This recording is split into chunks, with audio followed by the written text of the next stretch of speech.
Une forme humaine, mais sans aucun trait, juste cette surface lisse et blanche. J'ai voulu bouger, mais mes jambes refusaient de m'obéir.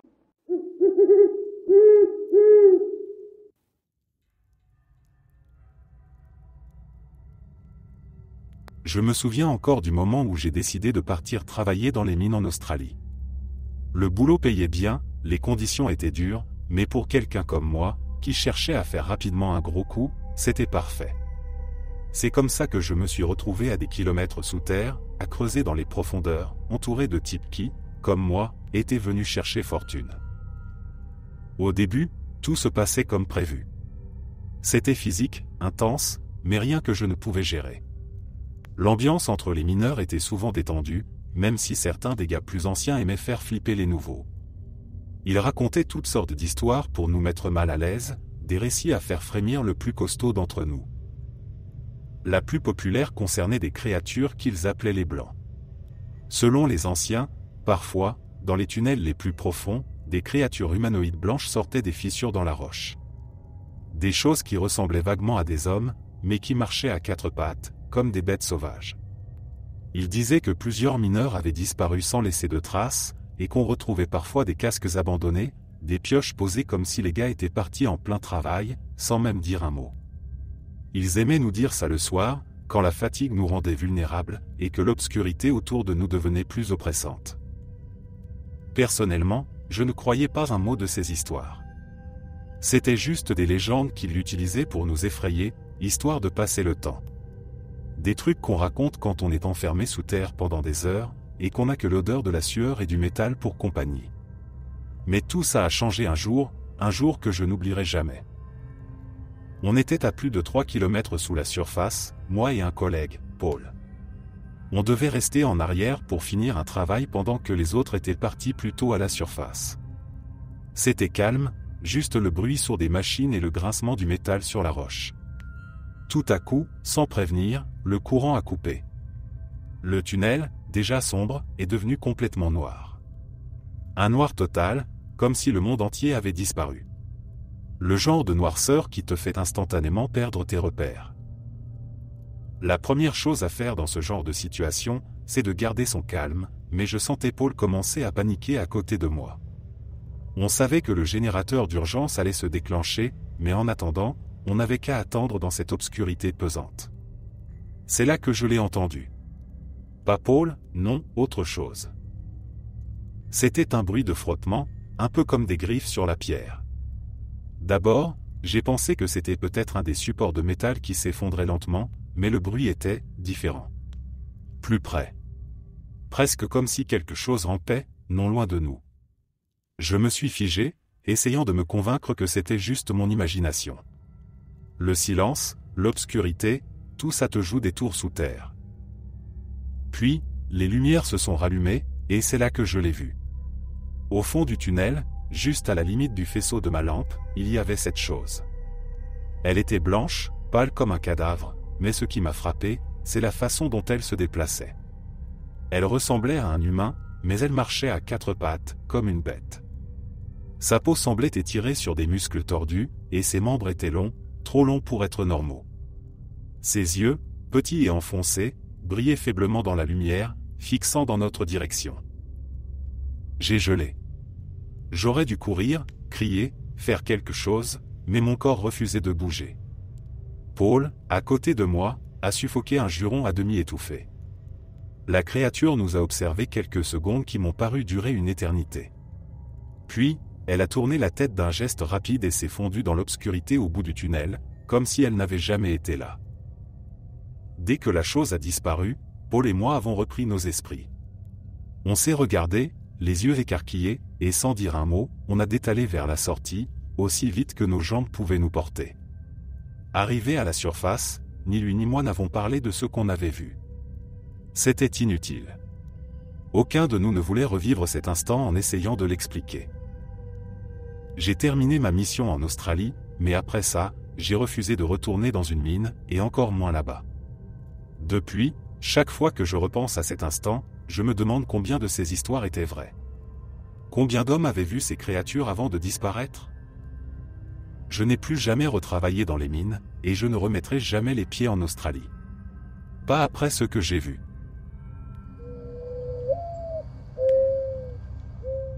J'avais déjà vu pas mal de choses pendant mon service en Syrie, mais ce qui s'est passé ce jour-là, je n'arrive toujours pas à l'expliquer. Notre base était installée à la périphérie d'un village, rien d'extraordinaire, juste un de ces endroits où on passait des jours à surveiller, à attendre. Tout semblait calme, jusqu'à ce qu'on commence à entendre ces cris. C'était étrange, les cris ne venaient pas d'un affrontement classique, ils n'étaient pas accompagnés de tirs ou d'explosions. Non, c'était différent.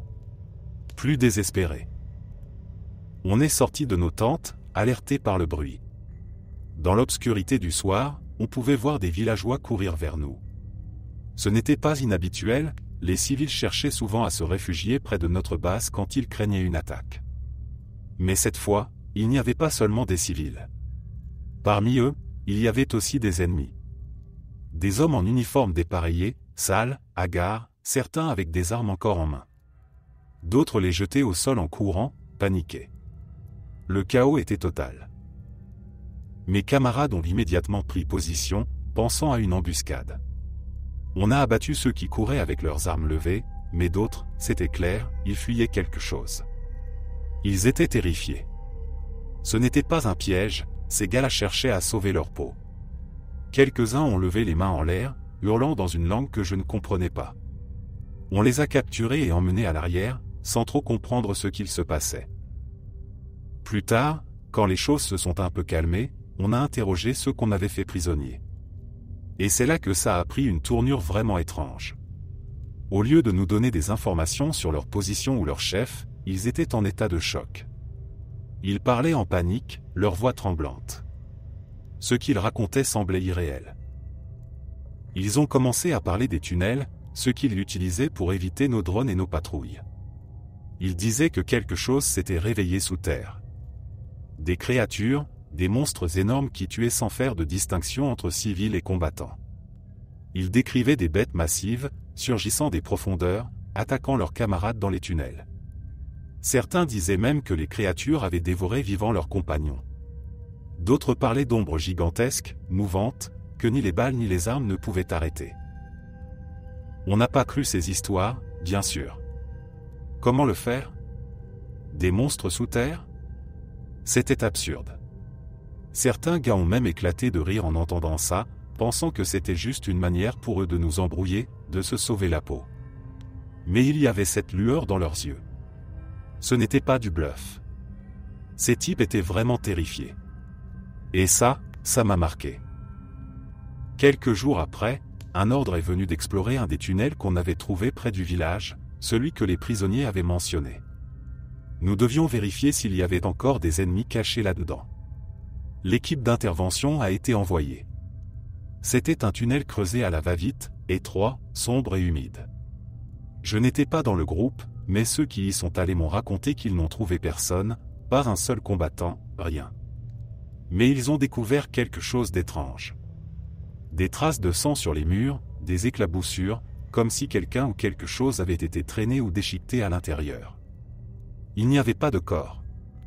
Pas un seul signe de vie. J'ai fini par parler à d'autres gars qui étaient déployés dans la région, certains venant d'Afghanistan. Ils m'ont dit que des histoires similaires circulaient là-bas aussi. Des rumeurs sur des créatures souterraines, des ennemis qui disparaissaient sans laisser de traces, des tunnels abandonnés remplis de traces sanglantes. Ça m'a glacé le sang. Après cette mission, j'ai réalisé que quelque chose n'allait pas. On n'a jamais retrouvé ces monstres dont parlaient les prisonniers, mais les cris, la panique que j'avais vue ce soir-là, ça ne s'invente pas. Je ne sais pas ce qui se cache sous ces terres, mais je n'ai jamais oublié cette nuit. Depuis, je me méfie de ce qu'on ne voit pas, de ce qui se cache sous nos pieds, dans ces tunnels obscurs et profonds.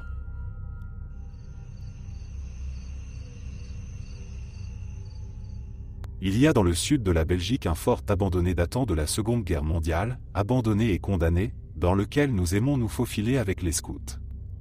Y entrer est déjà une aventure en soi, il faut escalader un mur presque vertical, sur lequel nous avons installé des points d'ancrage pour nos cordes et notre matériel d'escalade, tout cela à proximité d'une route assez fréquentée. Alors, Bien sûr, nous faisons le moins de bruit possible, sans lumière, et nous nous accroupissons à chaque fois qu'une voiture passe pour éviter d'être repérés par ses phares. Dès le départ, l'ambiance est plantée. Dès que l'on entre dans le fort, c'est comme plonger dans l'eau. Le son semble s'arrêter brusquement, l'air devient plus frais, constant, autour de 14 degrés Celsius, et une légère brise circule à travers le réseau de tunnels.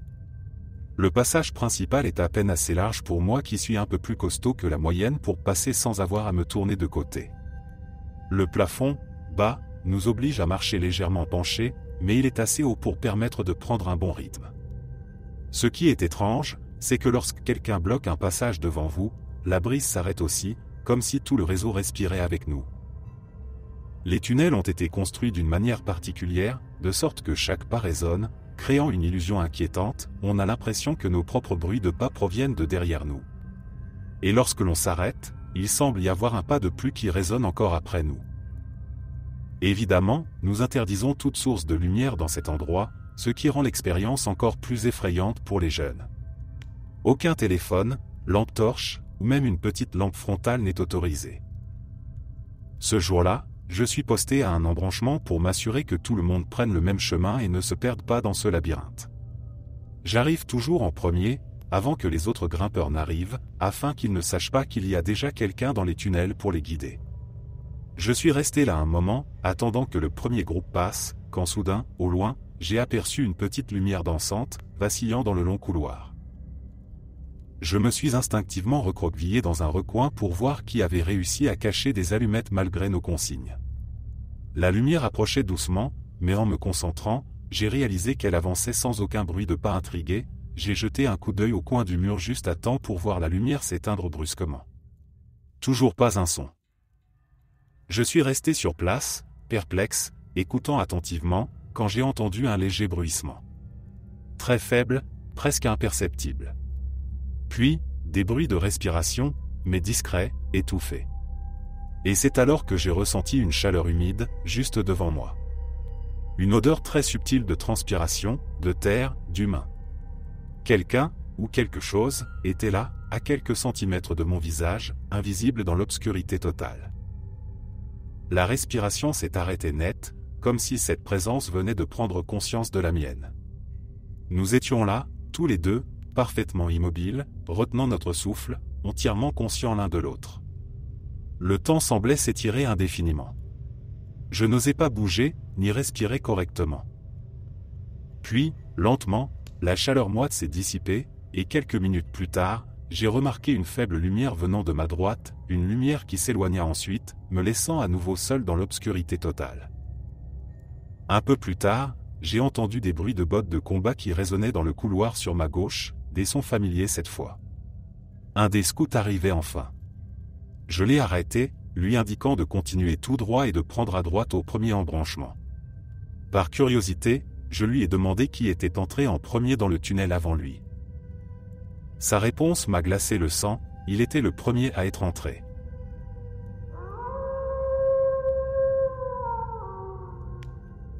Cela fait presque 10 ans maintenant, mais je me souviens encore d'une étrange rencontre qui, sans doute, m'a sauvé la vie. J'avais environ 14 ou 15 ans à l'époque. Un ami et moi errions dans notre petite ville, faisant ce que font les adolescents insouciants, nous décidâmes de longer les voies ferrées, un passe-temps un peu idiot. Mais ce jour-là, notre curiosité nous poussa à explorer quelque chose de plus mystérieux. Nous avions entendu dire que le tunnel ferroviaire local, le célèbre tunnel Ouzak, était hanté. Alors, dans notre naïveté adolescente, nous avons décidé d'y entrer et de traverser ce long passage, persuadés que ce serait une aventure palpitante. En regardant au loin à l'intérieur du tunnel, nous pouvions voir une petite lumière à l'autre extrémité. Cela nous donnait l'impression trompeuse que le tunnel n'était pas si long. Peut-être, pensions-nous, qu'il nous faudrait seulement quelques minutes pour le traverser. Ce que nous ignorions ou avions sous-estimé, c'est que ce tunnel faisait en réalité plus de 6 km de long. Une fois à l'intérieur, il n'y avait absolument aucune source de lumière, mis à part la faible lueur qui parvenait à peine à éclairer les quelques mètres autour de nous. Nous avons marché pendant un bon moment, discutant pour nous rassurer dans cette obscurité étouffante. Aucun de nous n'avait pensé à apporter de lampe torche, et nous nous fions simplement au bruit de nos pas pour avancer. Puis, tout à coup, un cri déchira le silence. Quelqu'un, quelque part devant nous, hurlait « Qu'est-ce que vous faites là? Sortez d'ici tout de suite !»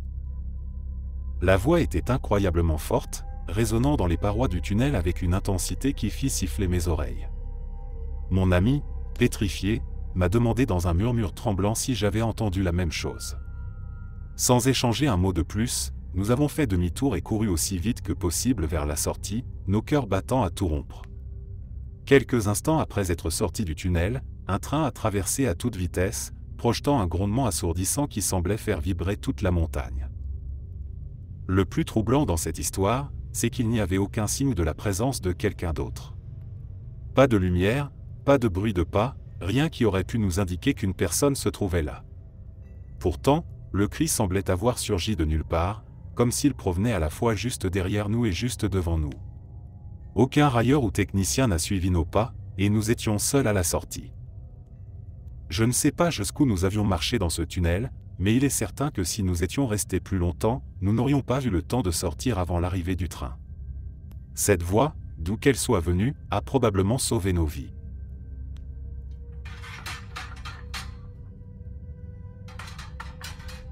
Cette expérience continue de me hanter à ce jour. Ce qui me terrifie le plus, c'est l'incertitude. Je ne sais toujours pas si cela s'est réellement produit ou si c'était le fruit de mon imagination. C'était il y a environ 3 ou 4 ans. Je vis dans un vieux quartier de Chicago, loin du centre-ville, dans une zone modeste, habitée principalement par des familles ouvrières. Ce quartier est composé de maisons en briques anciennes, des bâtiments qui n'ont pas été rénovés depuis des décennies, contrairement à d'autres quartiers de la ville qui ont évolué avec le temps. Un soir d'été, un samedi, je m'étais couché assez tôt. Mon quartier n'est pas très animé le soir, et peu de gens traînent dehors. La nuit était calme et paisible, et je dormais profondément. Pourtant, après quelques heures, je me suis réveillé, sans raison apparente. Aucun bruit ne m'avait tiré du sommeil, rien d'anormal. Mais quelque chose en moi m'a poussé à me lever, comme une impulsion inexplicable. Je me suis habillé sans trop réfléchir et je suis sorti dehors. Je n'avais aucune idée de ce que je faisais, mais tout me semblait étrangement naturel, comme si c'était ce que je devais faire, même si je ne contrôlais pas vraiment mes actions. Arrivé sur le perron, j'ai remarqué que le lampadaire juste devant chez moi était bizarrement faible. Intrigué, j'ai regardé à droite pour voir si les autres lampadaires étaient comme ça aussi, et ils l'étaient. Toute la rue était plongée dans une sorte de pénombre étrange. Puis, en regardant à gauche, j'ai vu quelque chose d'incroyable. La rue était comme abaissée, et en plein milieu, un immense tunnel en briques s'ouvrait devant moi. Il mesurait environ 3 mètres de haut, poussiéreux et incroyablement ancien. Ce n'est pas dans mes habitudes d'être curieux, mais ce soir-là, il semblait évident que je devais y entrer. Je me suis approché du tunnel et, à l'intérieur, j'ai aperçu une immense piscine qui s'étirait dans l'obscurité et tournait à droite au fond. L'eau était lumineuse, presque surnaturelle, éclairée par en dessous d'une façon qui donnait une ambiance irréelle à la scène. Le silence régnait, aucune lumière n'émanait des maisons environnantes, et il n'y avait aucun signe de vie. Pourtant, malgré l'étrangeté de la situation, je me sentais irrésistiblement attiré par cette piscine. Je suis descendu dans l'eau, qui m'arrivait à mi-corps, assez peu profonde pour marcher tout en me laissant la possibilité de nager. J'ai choisi de marcher, curieux de voir ce qui se trouvait au-delà. Après avoir suivi ce sentier aquatique pendant quelques minutes, j'ai vu une autre sortie, un peu comme celle par laquelle j'étais entré. Je suis sorti de l'eau et j'ai continué à marcher. Ce que j'ai vu de l'autre côté me laissa perplexe. J'étais maintenant au milieu d'une forêt dense, debout sur une vieille route pavée en briques. Devant moi, au bout de cette route, se dressait un énorme bâtiment, semblable à un ancien pavillon de banquet. Des guirlandes et des drapeaux l'ornaient, un peu comme un vieux cirque en déclin. Il faisait nuit noire, mais la lumière provenant des fenêtres du bâtiment illuminait la scène de manière saisissante. Poussé par cette étrange sensation de justesse, je me suis approché du bâtiment. Derrière un amas de vieilles caisses en bois, j'ai jeté un coup d'œil à l'intérieur. Il y avait une fête en cours, un grand événement social avec de la musique que je ne reconnaissais pas, un mélange étrange entre classique et country, quelque chose d'inconnu. C'était comme un bal d'une époque révolue, avec des gens élégamment vêtus, dansant et discutant. Mais soudain, cette même sensation d'étrangeté m'a envahi, et avant même que je ne réalise pleinement ce qui se passait, tout s'est figé. Les invités, jusque-là animés, se sont arrêtés net, comme des statues. Tous, en même temps, ont tourné leur regard vers moi. Ils me fixaient avec des expressions vides, presque creuses, comme si j'étais une intrusion dans leur monde. Leur regard était empreint de méfiance, comme s'ils me voyaient pour la première fois et ne savaient pas comment réagir. À cet instant, j'ai retrouvé mes esprits. La panique m'a envahi et j'ai senti une peur profonde s'emparer de moi. Je me suis reculé doucement, puis j'ai pris la fuite. Je me suis mis à courir aussi vite que je le pouvais, quittant précipitamment le bâtiment, la route pavée, et courant droit vers le tunnel. Je n'ai pas osé regarder en arrière, terrifié à l'idée de ce qui pourrait me suivre. De retour au tunnel, je me suis jeté dans l'eau et j'ai nagé de toutes mes forces. En atteignant enfin l'autre extrémité, je suis sorti de la piscine et me suis précipité dehors. Ce que j'ai vu alors m'a glacé le sang, le tunnel avait disparu. Il n'y avait plus rien. Les lampadaires étaient à nouveau allumés, les maisons éclairées, et tout semblait parfaitement normal. Je suis rentré chez moi, le cœur battant, tremblant de peur. Une fois dans ma chambre, je me suis assis sur mon lit, essayant de comprendre ce qui venait de se passer. Je devais être épuisé et en proie à l'anxiété, car je me suis évanoui peu après. Le lendemain matin, quand je me suis réveillé, j'ai d'abord pensé que tout cela n'avait été qu'un horrible cauchemar. Mais en me levant, j'ai remarqué quelque chose d'étrange. Mes vêtements étaient toujours mouillés, mes chaussures trempées, et même mon lit était humide, comme si je venais de sortir de l'eau. Mon oreiller était trempé, pas seulement mes vêtements. Ce détail m'a fait douter de la nature de ce que j'avais vécu.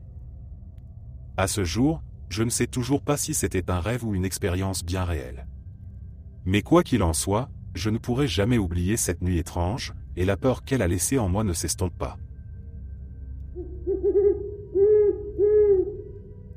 Je n'étais pas fait pour la mine. C'est pas comme si j'avais grandi dans une famille de mineurs ou que j'adorais ce métier, loin de là. Mais, dans cette région où j'ai grandi, c'était soit ça, soit rester sans boulot. La vieille mine où je bossais était en activité depuis plus d'un siècle. Les types qui travaillaient là avaient les visages marqués par la poussière et les années passées sous terre.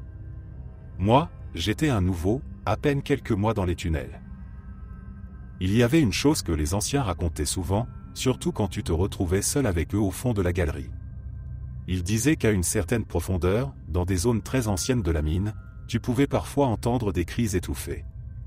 Ils affirmaient que c'était l'écho d'une explosion de grisou qui avait tué une quinzaine de gars, des décennies auparavant. Ces pauvres types n'avaient jamais été retrouvés, la galerie s'était effondrée et on avait laissé leur corps là, prisonniers sous la roche. Tu te dis que c'est juste des histoires, un truc pour effrayer les jeunes recrues comme moi. Et franchement, au début, ça me faisait plutôt rire. Jusqu'au jour où j'ai commencé à entendre ces bruits. C'était lors d'un quart de nuit, un de ces moments où tu te retrouves presque seul sous terre, avec juste le bruit de tes outils et ta propre respiration pour compagnie. Soudain, j'ai entendu un son étrange, quelque chose qui résonnait dans les profondeurs. D'abord, j'ai cru que c'était l'écho de mon propre travail ou des bruits mécaniques venant d'un autre coin de la mine. Mais ce n'était pas ça. C'était un bruit plus humain. Des voix. Comme un appel à l'aide, mais très faible, lointain. Je me suis arrêté de creuser, j'ai coupé mes machines pour mieux écouter. Et là, dans le silence qui a suivi, je les ai entendus à nouveau. Des voix étouffées, mêlées à des coups sourds, comme des poings frappant contre les murs de la roche. Mon sang s'est glacé. Ça n'avait rien à voir avec l'écho habituel de la mine. Ça venait de sous mes pieds, plus bas, beaucoup plus bas. J'ai demandé à l'un des anciens, Tom, s'il entendait la même chose. Il m'a regardé sans dire un mot, le visage fermé, puis il a simplement hoché la tête. « Tu les entends maintenant, hein ?» qu'il m'a dit. Il a ajouté que chaque homme qui travaille ici assez longtemps finit par les entendre, ces voix. C'est toujours au même endroit, là où la vieille galerie s'est effondrée. Il m'a raconté que personne ne sait exactement d'où ça vient, mais que ces voix, ce sont les gars piégés là en bas. Et que chaque fois que quelqu'un les entend, un accident finit par se produire dans les jours suivants. Je n'ai pas voulu y croire, mais les bruits continuaient. Chaque nuit où je retournais au fond de la galerie, il devenait de plus en plus net. Une nuit, c'était comme si les cris étaient juste derrière moi, comme si des fantômes cherchaient à remonter à la surface. Et puis, une semaine plus tard, un éboulement a eu lieu. 3 gars sont morts, coincés sous des tonnes de gravats. Je n'ai jamais plus travaillé de nuit après ça. Ces voix, ces bruits, ils étaient bien réels. Je ne suis plus jamais retourné dans cette galerie depuis ce jour. Je préfère encore prendre n'importe quel autre poste que d'avoir à entendre à nouveau ces appels à l'aide venus du fond des âges.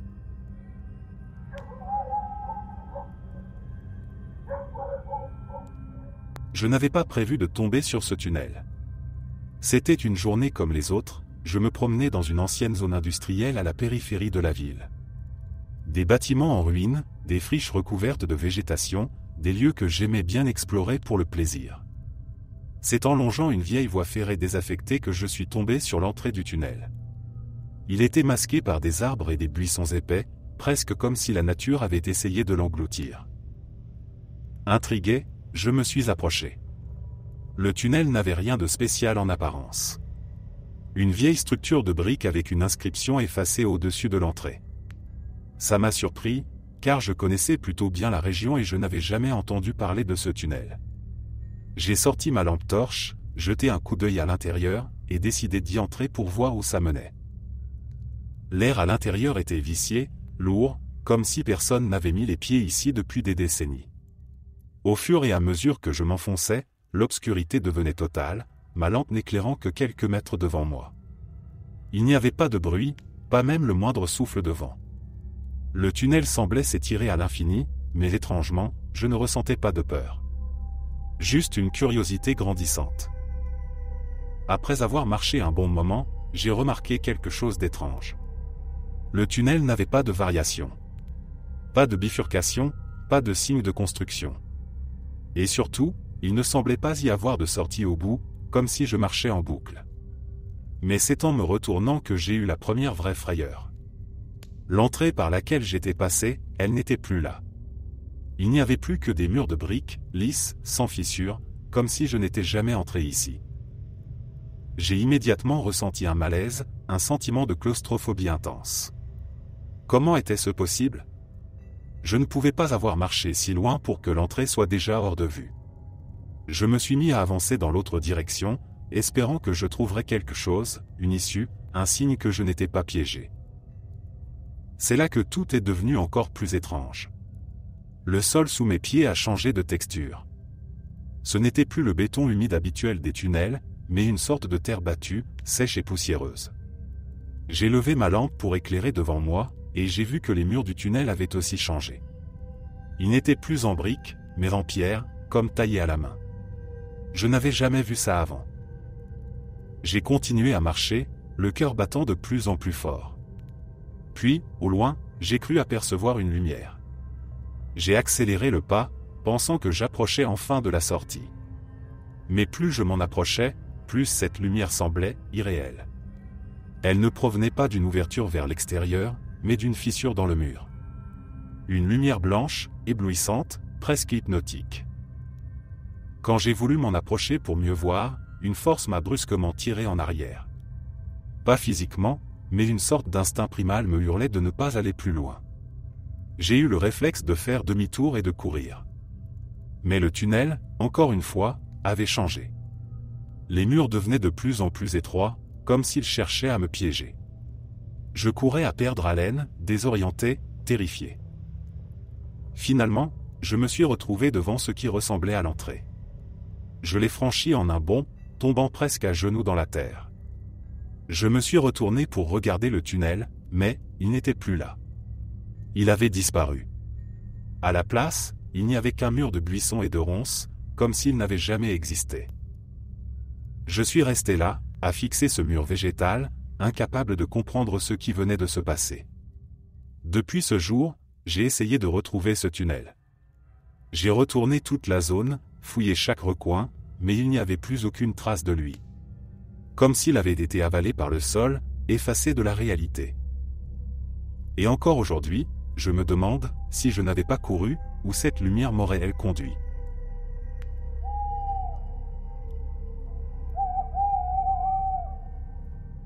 Tout a commencé avec cette vieille légende urbaine. Un tunnel sous une ville qui remonte à des centaines d'années. On dit qu'à un moment, la ville a scellé une porte mystérieuse au fond du tunnel, et depuis, personne n'a plus jamais osé s'aventurer jusque-là. La rumeur racontait que ceux qui avaient essayé n'étaient jamais revenus. J'adore les défis, alors, forcément, j'ai voulu aller voir par moi-même. Je suis descendu seul, une nuit, armé de ma lampe torche et d'un plan sommaire du réseau souterrain. Le tunnel était humide et froid, les parois couvertes de moisissures, avec une odeur stagnante de terre et d'eau croupie. Rien de rassurant, mais rien qui ne me fasse vraiment peur. J'ai marché une vingtaine de minutes avant d'apercevoir au loin la fameuse porte. Elle était là, massive, en métal rouillé, avec des chaînes encore accrochées, bien que brisées par endroits. On aurait dit qu'elle n'avait pas été ouverte depuis des siècles. J'ai ressenti une drôle de sensation en m'approchant. Un mélange d'excitation et de malaise, comme si quelque chose, dans l'air, m'avertissait de ne pas aller plus loin. Je me suis accroupi pour inspecter les chaînes de plus près. Elles étaient étrangement froides, bien plus que l'air ambiant. En touchant la porte, j'ai ressenti une vibration, presque imperceptible, mais bien là. Ça m'a fait sursauter. J'ai reculé, pensant que c'était juste mon imagination. Puis, un bruit, à peine un grincement, a résonné de l'autre côté. C'est à ce moment-là que j'ai compris que quelque chose n'allait pas. Ce bruit, c'était comme un frottement, quelque chose qui essayait de bouger. J'ai tendu l'oreille, hésitant à rester ou à m'enfuir. Le grincement s'est intensifié, et j'ai commencé à distinguer des chuchotements. Des voix, mais pas humaines. Trop basses, trop distordues. J'ai reculé encore plus, cette fois, en panique. Et puis soudain, la porte a vibré violemment, comme si quelque chose de massif, de puissant, se heurtait contre de l'autre côté. J'ai vu les chaînes trembler. C'était impossible. Rien de vivant ne pouvait être derrière cette porte, et pourtant, c'était bien réel. Les coups sont devenus de plus en plus forts. J'ai pris mes jambes à mon cou, sans me retourner. Je ne sais pas ce qui se cache derrière cette porte, mais une chose est sûre, elle n'a pas été scellée pour rien.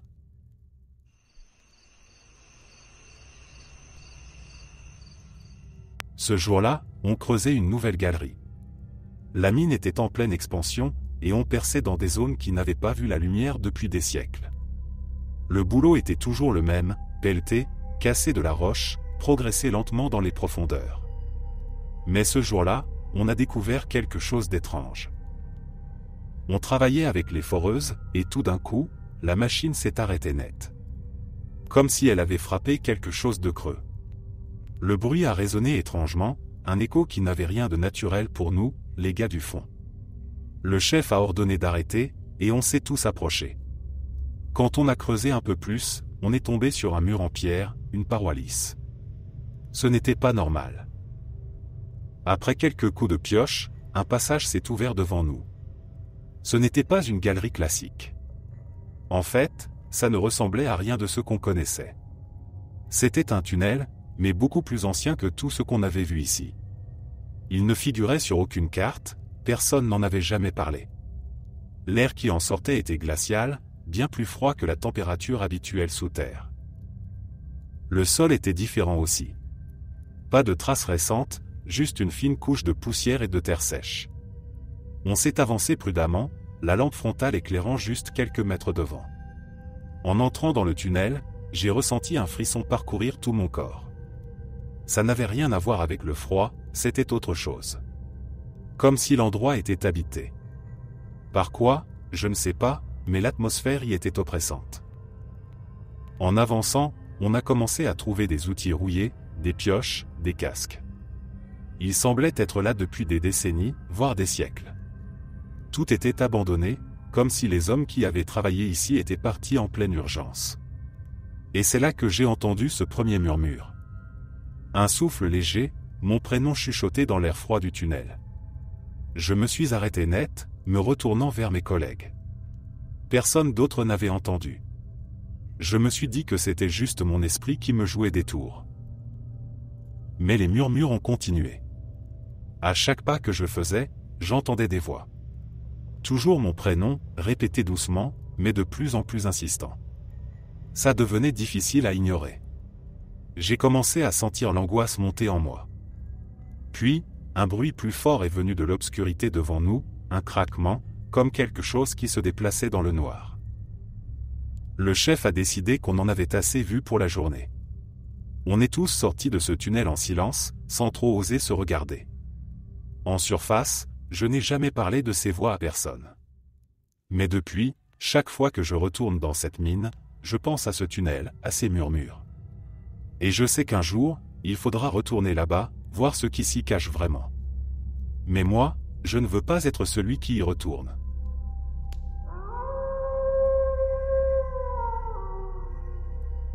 Je me souviens encore de cette nuit comme si c'était hier. Une de ces nuits où tout semble normal, jusqu'à ce que tout bascule. J'avais rejoint un groupe d'amis pour explorer un ancien réseau de tunnels sous la ville. On s'est dit que ce serait amusant, une petite aventure nocturne pour changer de nos soirées habituelles. C'était l'hiver, et il faisait déjà froid dehors, mais une fois dans le tunnel, la température a chuté brutalement. Le froid était presque immédiat, glacial, comme si quelque chose aspirait la chaleur autour de nous. Nous avons plaisanté, disant que c'était juste l'humidité, ou un courant d'air. Mais plus on s'enfonçait dans le tunnel, plus cette sensation de froid devenait anormale. Ce n'était pas seulement l'air. C'était un froid pénétrant, presque vivant. Je me suis mis à frissonner, et je pouvais voir la vapeur de mon souffle comme si j'étais en plein blizzard. Après quelques minutes, j'ai remarqué que ce froid semblait se déplacer. Comme une présence invisible qui circulait entre nous, se faufilant derrière, puis devant, puis tout autour. À un moment, j'ai senti un souffle glacé passer tout près de moi. Il était si froid que j'ai eu l'impression qu'il me gelait jusqu'aux os. J'ai immédiatement tourné la tête, pensant qu'un de mes amis essayait de me faire peur, mais ils étaient tous loin derrière, figés sur place, eux aussi perturbés par cette sensation étrange. Et là, j'ai entendu ce qui ressemblait à un murmure, à peine audible. Un souffle, à nouveau. Une voix, ou peut-être une multitude de voix, si faible qu'elles se perdaient dans le bruit ambiant du tunnel. Mais ce n'était pas normal. Rien de ce que nous ressentions n'était normal. Mes amis ont commencé à paniquer, demandant si on ne devrait pas faire demi-tour. Mais moi, je voulais comprendre. Quelque chose me poussait à continuer, à aller plus loin, malgré cette terreur sourde qui grandissait en moi. Et puis, sans prévenir, ce souffle est devenu une rafale, glaciale, violente, comme si quelque chose cherchait à nous repousser. J'ai senti un poids sur ma poitrine, comme si l'air lui-même voulait m'écraser. On a tous fait demi-tour en même temps, terrifiés, courant vers la sortie comme si nos vies en dépendaient. Et cette présence froide, ce souffle, nous suivait, de plus en plus proche. Quand on est enfin sorti, le vent a cessé, la température est redevenue normale, et tout semblait ordinaire. Pourtant, je n'ai jamais oublié ce froid, ni cette sensation d'être traqué par quelque chose d'invisible, de mortel.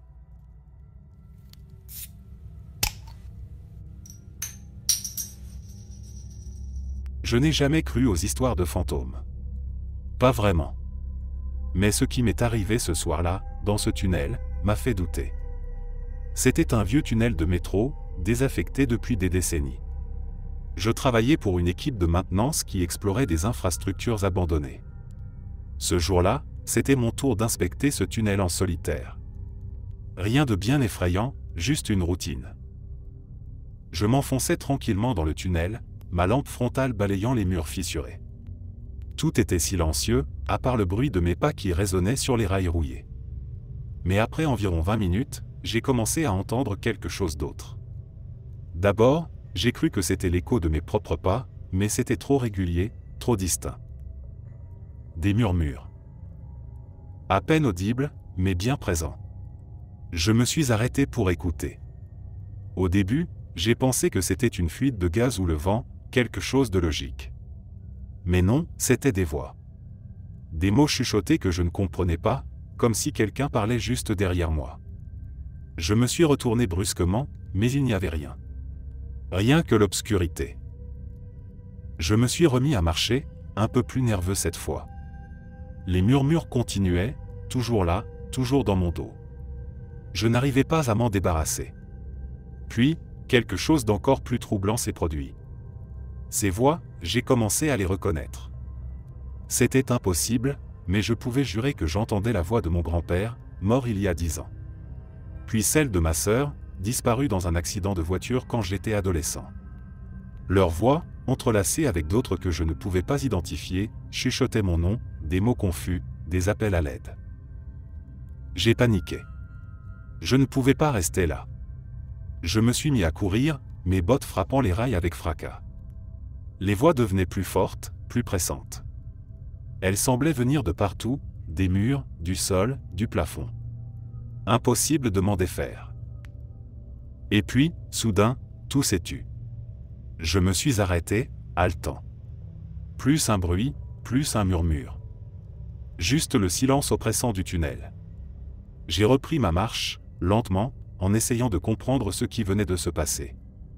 Mais ce silence, c'était pire encore.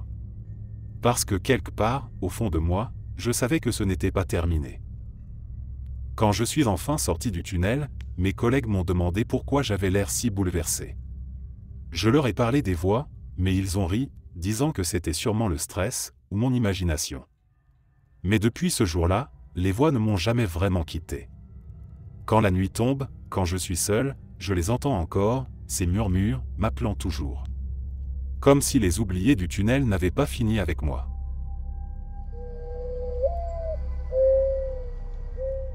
Je devais juste prendre des photos pour un projet artistique, rien de plus.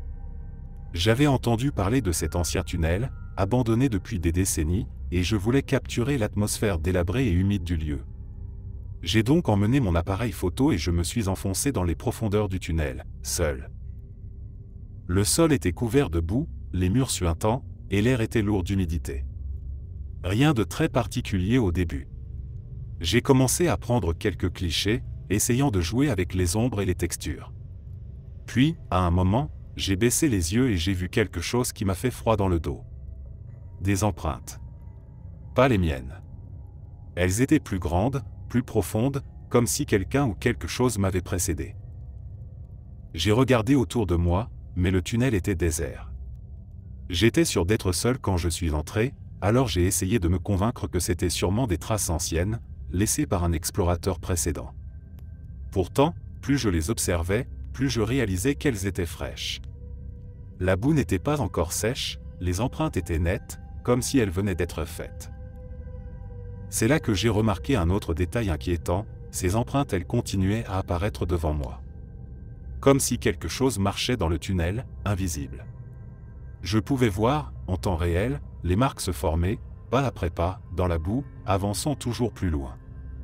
J'ai reculé instinctivement, effrayé par cette scène impossible. Le bruit de mes propres pas me semblait assourdissant, mais il n'y avait pas d'autre bruit. Pas de souffle, pas de murmure, rien.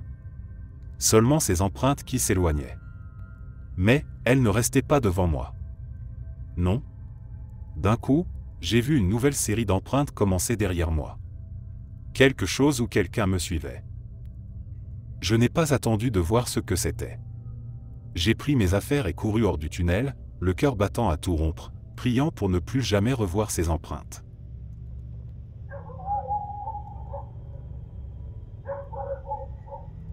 Ça a commencé comme une simple randonnée.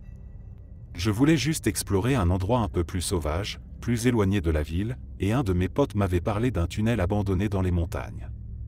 Il m'a dit que personne ne savait vraiment à quoi il servait, mais qu'il était long et mystérieux, parfait pour une petite aventure en solitaire. Quand je suis arrivé à l'entrée du tunnel, je ne pensais pas que c'était si impressionnant. L'entrée était béante, les murs recouverts de mousse et d'humidité. L'obscurité y régnait, et j'ai sorti ma lampe torche pour éclairer le chemin. Tout semblait normal au début. Le sol était en béton, légèrement en pente, avec quelques graffitis sur les murs. Mais après une bonne demi-heure de marche, quelque chose m'a paru étrange. Le tunnel continuait, toujours aussi droit, sans virage, sans bifurcation. Je n'avais croisé aucune sortie d'urgence, aucune ouverture. Juste ce chemin infini. Je commençais à sentir l'angoisse monter, mais je me suis convaincu que j'avais encore de l'énergie et qu'il fallait juste continuer. Pourtant, plus je marchais, plus le tunnel semblait s'allonger. Mon téléphone n'avait plus de réseau, mais ça, je m'y attendais. Ce qui m'a perturbé, c'est que ma montre indiquait que je marchais depuis presque 2 heures, mais l'entrée du tunnel était censée n'être qu'à 1 heure de marche dans l'autre sens. C'est à ce moment-là que je l'ai entendu. Un léger bruissement derrière moi. Comme si quelqu'un ou quelque chose traînait les pieds dans mon sillage. Je me suis retourné, mais il n'y avait rien. Je me suis dit que c'était sûrement un écho ou le bruit de mes propres pas. Mais ça a continué. Toujours ce même bruissement, de plus en plus proche. J'ai éteint ma lampe pour écouter, pensant que si quelque chose me suivait, je l'entendrais mieux dans le noir. Et là, plus de doute possible, quelqu'un ou quelque chose était juste derrière moi. J'ai rallumé en un éclair, mais le tunnel était vide. Pourtant, je sentais une présence, quelque chose de sourd qui me glaçait le sang. J'ai accéléré le pas, puis commencé à courir, mais le tunnel n'avait toujours pas de fin. Je courais sans savoir si j'allais dans la bonne direction, si je m'éloignais de l'entrée ou si je me perdais encore plus. Le bruit derrière moi s'est intensifié, comme si ceux qui me suivaient couraient aussi. Je ne sais pas combien de temps j'ai couru. Je ne sais même plus à quel moment j'ai arrêté de regarder derrière moi. Et puis, soudainement, sans que je comprenne pourquoi, le tunnel s'est arrêté. Un mur, en béton brut, bloquait le passage. Pas de sortie, rien. J'étais piégé. La dernière chose dont je me souviens, c'est ce souffle glacial dans mon cou avant que tout devienne noir.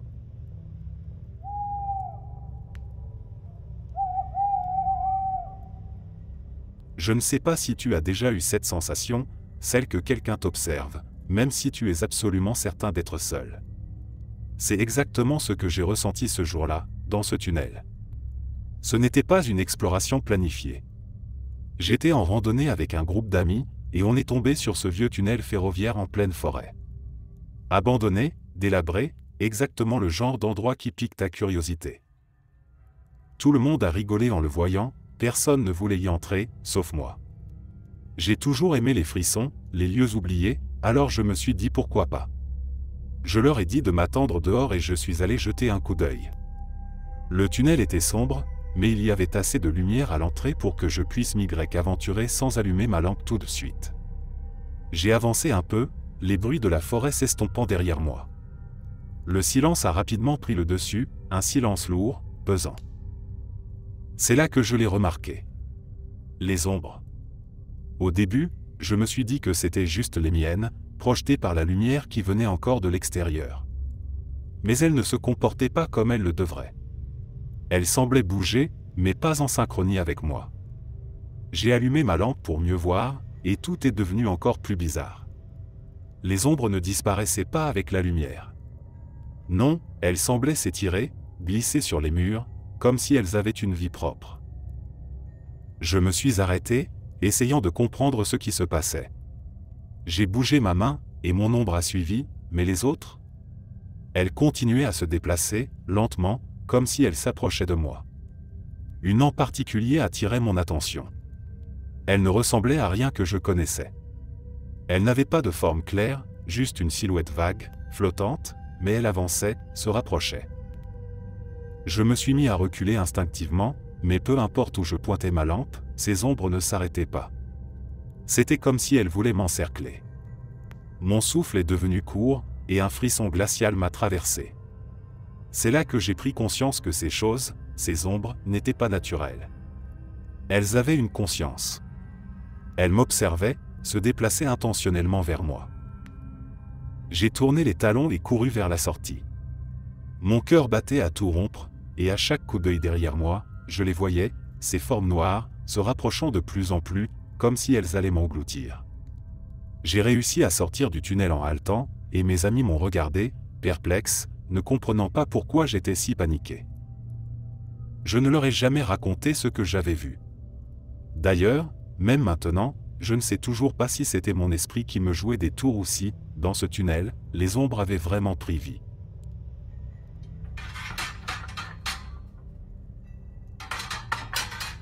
Tu sais, quand on dit qu'un lieu est hanté, je me dis toujours que c'est juste des histoires pour impressionner les touristes. Mais ce qui m'est arrivé dans ce tunnel ferroviaire, je n'arrive toujours pas à l'expliquer. C'était une vieille ligne de chemin de fer, abandonnée depuis les années 50. J'avais entendu parler d'un tunnel qui la traversait, complètement délaissé depuis que la voie avait été fermée. J'adore les explorations urbex, donc j'ai décidé d'y faire un tour, tout seul, un week-end. Pas une bonne idée, je te l'accorde. Le tunnel en question se trouvait à plusieurs kilomètres de toute civilisation. J'ai dû marcher 1 heure dans la forêt avant de tomber sur l'entrée béante. Il faisait déjà sombre à l'extérieur, et l'intérieur du tunnel était encore plus noir, comme un gouffre sans fond. Je ne sais pas pourquoi, mais l'atmosphère était immédiatement oppressante. Quelque chose clochait, même si je ne pouvais pas encore dire quoi. Je me suis enfoncé dans le tunnel, la lampe torche éclairant à peine quelques mètres devant moi. L'air était lourd, moisi. Les rails étaient recouverts de rouille, et des débris jonchaient le sol. Rien de bien inhabituel. Je m'attendais à un tunnel comme les autres, vide, silencieux. Mais à peine avais-je parcouru quelques centaines de mètres que j'ai entendu ce bruit. D'abord lointain, presque imperceptible. Un grondement sourd. Je me suis arrêté, pensant que c'était peut-être un éboulement ou des animaux. Mais non, le bruit se rapprochait, de plus en plus net. Puis j'ai réalisé avec horreur ce que c'était, un train. Le bruit caractéristique d'un train sur des rails, des vibrations qui montaient crescendo. C'était impossible. Cette ligne était hors service depuis des décennies, aucun train ne pouvait encore circuler ici. Mais le grondement continuait à se rapprocher. Mon cœur battait à tout rompre. J'étais là, planté au milieu des rails, à l'écoute de ce bruit impossible. Et puis j'ai vu les premières lueurs. Les phares d'une locomotive qui surgissait des ténèbres, droit sur moi. Paniqué, j'ai sauté hors des rails, me plaquant contre le mur du tunnel. La lumière devenait de plus en plus intense, les rails tremblaient sous mes pieds, le bruit assourdissant d'un train en pleine vitesse remplissait l'espace. Mais quand j'ai levé les yeux, rien. Absolument rien. Le tunnel était vide. Le bruit s'est éteint aussi soudainement qu'il avait commencé. Il n'y avait pas de train, pas de lumière. Seulement le silence. Je suis resté figé quelques instants, incapable de comprendre ce qui venait de se passer. Puis, juste au moment où j'allais reprendre mes esprits, un souffle glacé a traversé le tunnel. Comme si quelque chose était passé tout près de moi. Quelque chose d'invisible. Je me suis relevé, mes jambes tremblaient, et j'ai couru. Couru comme si ma vie en dépendait, jusqu'à sortir du tunnel. Depuis, je n'y suis jamais retourné. Mais parfois, la nuit, quand tout est calme, j'ai l'impression d'entendre, au loin, le bruit d'un train fantôme qui continue de rouler, quelque part, entre deux mondes.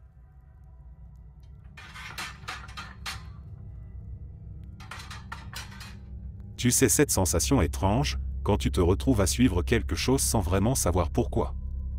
Ça m'est arrivé dans ce tunnel que j'avais découvert par hasard.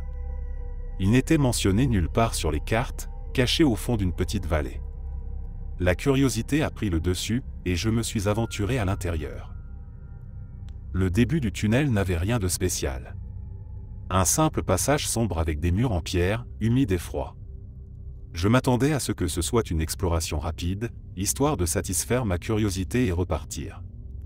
Mais rapidement, j'ai remarqué quelque chose d'étrange, une lumière, là-bas, au loin. Au début, j'ai pensé que c'était simplement une sortie. Peut-être un trou dans le tunnel ou une ouverture vers l'extérieur. Pourtant, plus je m'approchais, plus cette lumière semblait bizarre. Ce n'était pas un éclat naturel, ni celui d'une lampe. C'était une lumière blanche, douce, presque hypnotique. Je me suis mis à la suivre, sans même m'en rendre compte. À chaque pas, elle semblait se déplacer un peu plus loin. J'accélérais, pensant que j'allais finir par l'atteindre, mais elle s'éloignait toujours un peu plus. J'ai fini par courir, persuadé que si je la perdais de vue, quelque chose d'horrible m'arriverait. Et puis, plus je courais, plus j'avais l'impression que le tunnel lui-même s'allongeait. Il ne devait pas être aussi long. J'aurais dû voir une sortie depuis longtemps. Après un moment, à bout de souffle, je me suis arrêté. La lumière aussi s'est figée, comme si elle attendait. J'étais seul, dans l'obscurité, à quelques mètres de cette étrange lueur. J'ai ressenti une vague de terreur. Pourquoi je suivais cette lumière ? Qu'est-ce qui me disait que c'était quelque chose de bienveillant ? J'ai pris une grande inspiration et, au lieu de continuer vers elle, j'ai fait demi-tour. Je n'avais parcouru que quelques mètres quand la lumière a commencé à bouger de nouveau, mais cette fois, elle se rapprochait.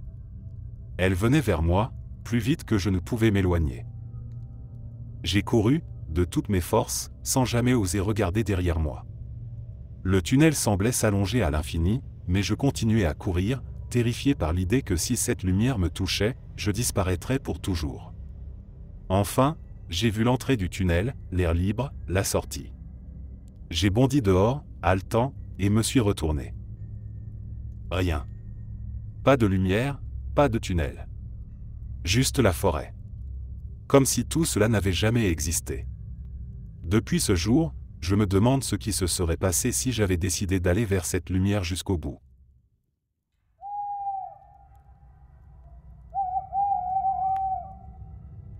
Cette histoire, je ne l'ai jamais racontée.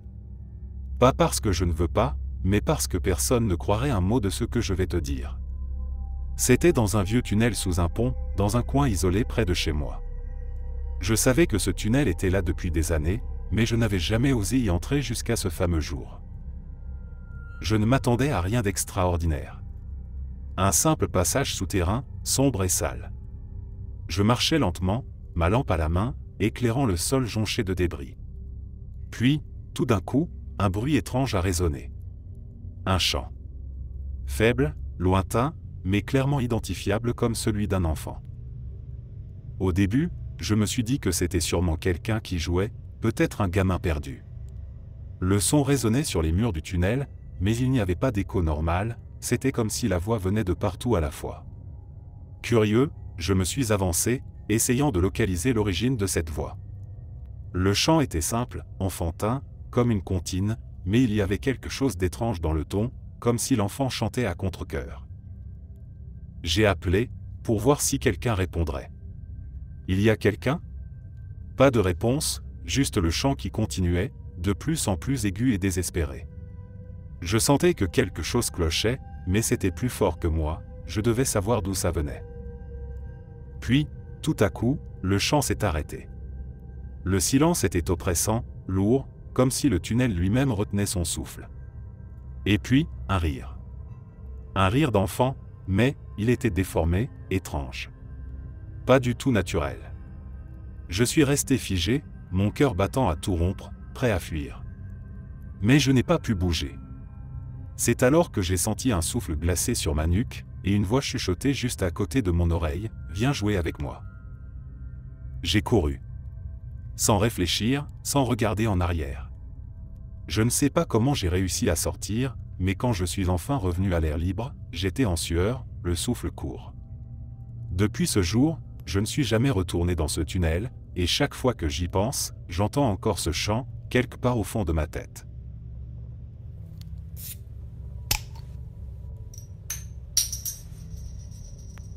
Chaque équipe a ses histoires. Des légendes qu'on se raconte pendant les pauses, pour passer le temps, pour se faire peur. Dans notre mine, il y avait une histoire que tout le monde connaissait. Celle du mineur sans visage. C'est Pet, un des gars de la vieille garde, qui a commencé à parler de lui. Il jurait qu'il l'avait vu plusieurs fois, surtout lors des quarts de nuit. D'après lui, ce mineur sans visage errait dans les tunnels les plus profonds.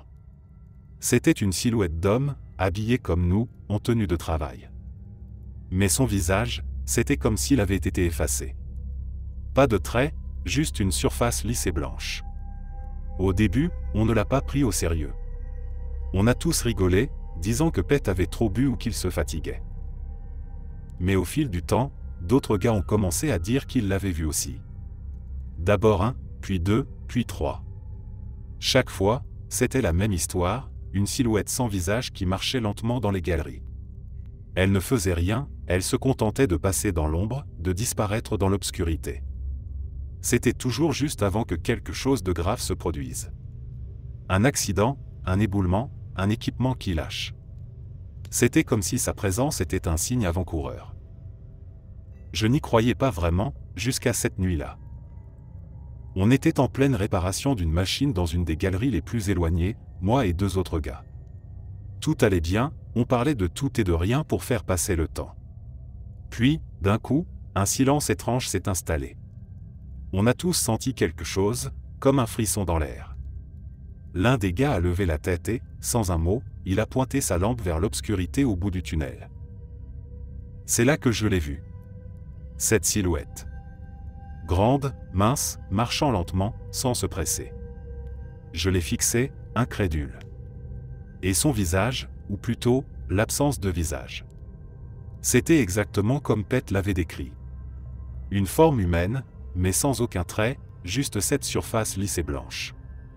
J'ai voulu bouger, mais mes jambes refusaient de m'obéir. Les autres aussi étaient figés, incapables de parler. La silhouette a continué à marcher, nous dépassant sans un regard, avant de disparaître au bout du tunnel, comme si elle s'évaporait dans la roche. Dès qu'elle a disparu, un bruit sourd s'est fait entendre. La machine sur laquelle on travaillait s'est effondrée, écrasant tout sur son passage. Si on était resté là une minute de plus, on serait mort. Depuis ce jour, je n'ai plus jamais douté des histoires de Pet. Je ne sais pas ce qu'était cette chose, mais je sais qu'elle existe. Et qu'à chaque fois qu'elle apparaît, c'est pour annoncer une catastrophe. Merci d'être resté jusqu'à la fin. N'oubliez pas d'aimer la vidéo, de vous abonner et de partager vos propres histoires en commentaire. On se retrouve demain à la même heure devant ce feu.